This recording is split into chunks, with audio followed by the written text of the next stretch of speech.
एक बात जरूर कहूँगा कि आज जितने वक्ताओं की मैंने बातों को सुना, मुझे ऐसा लगा कि हिंदुस्तान का इतिहास 11वीं शताब्दी से शुरू होकर 1947 पे आके ख़त्म हो जाता है। उसके अलावा हिंदुस्तान का कोई इतिहास है ही नहीं।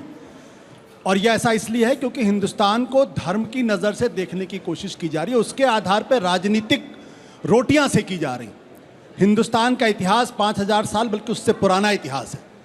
आज ज़रूरत इस बात की है कि हमारे देश के विद्यार्थियों को बताने की ज़रूरत है कि इस देश के अंदर दलितों के साथ किस तरीके का व्यवहार किया गया, उनको क्यों, उनके बारे में चर्चा क्यों नहीं होती है, छुआछूत क्यों था, वो कौन समाज था जो छुआछूत कर रहा था, वो कौन समाज था जो दलितों को दलित मान रहा था, वो कौन समाज था, उनके प्रति कौन लोग प्रायश्चित करने के लिए तैयार हैं और ओपनली कहने के लिए तैयार हैं कि हाँ, हमारे समाज ने दलितों को इंसान नहीं समझा।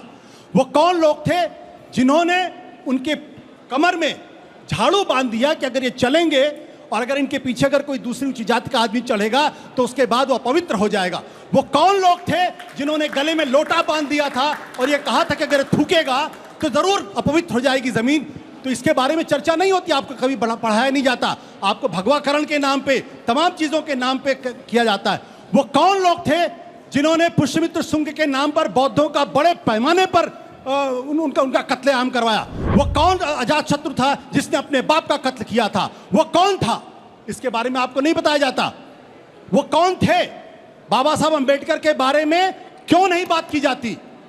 बाबा साहब अंबेडकर के बारे में, उनके इतिहास के बारे में क्यों नहीं बात की जाती? उनको क्यों बड़ौदा में जब वो गए डिफेंस सेक्रेटरी बनकर तो उनके बाद उनको घर से बाहर क्यों निकाला गया? उनका सामान क्यों बाहर फेंका गया?